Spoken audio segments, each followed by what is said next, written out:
Manantonan'Andriamanitra dia hanantona anareo izy.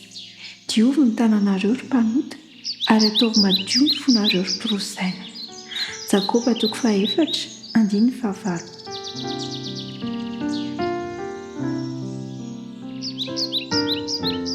Misy zavatra iray tena mampidi-doza eo amin'ny fiainana ara-panahy. Tsy ninona zany fa ny fisalasalana sy ny fo mirosaina. Izany hoe tsy fahatokiana an'Andriamanitra sy ny teny. Indraindray isika tia hanaraka an'Andriamanitra nefa mbola tia hanaraka ny fomba n'izao tontolo izao sy ny fanaon'izao tontolo izao. Tsy kelikely nefa dia manjavona ilay tsipika mampiavaka ny kristianina amin'izao tontolo izao. Ary mora hita izany zavatra izany. Izany no antony iantson'Andriamanitra aisanao. Iantson'Andriamanitra antsika hanantona azy amin'ny fo manontolo. Tsy amin'ny ampahany ihany ary tsy amin'ny mpisalasalana fa ampahatokiana tanteraka. Tian'Andriamanitra hifanaraka amin'ny saina sy ny eritreritsika ny zavatra izay ataontsika, ny safiditsika ary ny tanjontsika eo amin'ny fiainana. Dia tian'Andriamanitra izany mba amezana voninahitra azy. Raha lasaina bavy-mahalara, iza marina moa no tompontsika eo amin'ny fiainantsika? Inona ny tena tanjontsika amin'ity fiainana ity? Ho aniza no andanitsika ny herintsika sy ny fotoana izay omen'Andriamanitra antsika?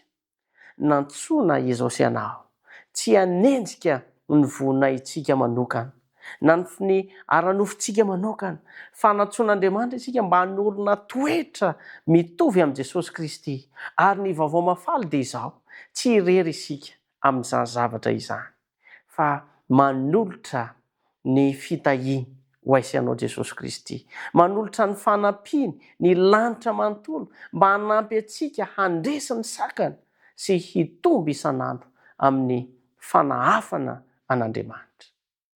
Ny fo miroa-saina dia manalemo ny fiainana ara-panahintsika ary manalavitra antsika amin'Andriamanitra.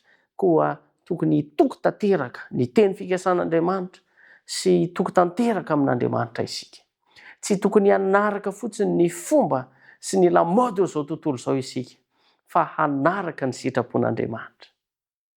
Tokony hanontany tena matetika isika hoe iza ny tena ivon'ny fiainako sy ny tanjoko. Ny tanjon'Andriamanitra mantsy ho antsika dia izao, dia mba hananantsika toetra mitovy amin'i Jesosy Kristy, izay ny maha-kristianina antsika hoe manara-dian'i Kristy, izay fanaon'i Kristy no ataontsika, sy hitombo ao amin'ny famarinana sy ny famasinana isanandro isanandro. Miantso anao Jesosy Kristy amin'ity anio ity, miantso ny ankonana rehetra Jesosy Kristy amin'ity anio ity, manasa anao, andinika ny fonao, movy anao manaraka ny tanteraka an'Andriamanitra, samy mbola misy zavatra misarika ny sainao, hiala aminy ary analavitra anao amin'Andriamanitra. Aza manaiky ho olona tsy mahatoky an'Andriamanitra, fa manatona an'Andriamanitra amin'ny fo manontolo.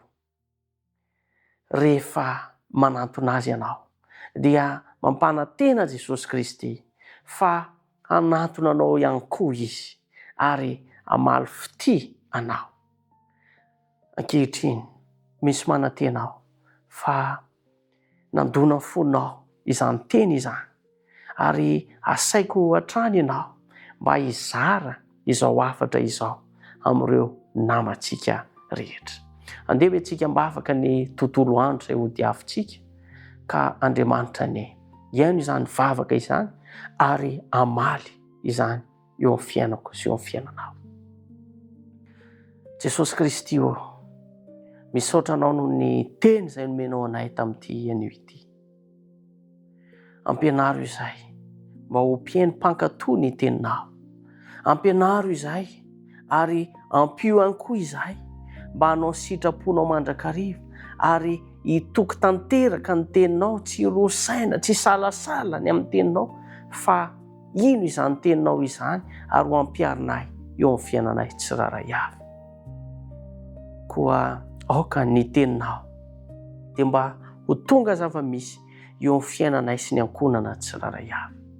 Tontolo andro izay ho diavinay, apetraka eo am-pelantananao mba ho voninahitra ao irery any ny fiainanay, ary ho hita taratra izahay fa ao anatinay ianao Jesosy Kristy, ary manana Andriamanitra lehibe izahay amin'ny anaran'i Jesosy. Amen.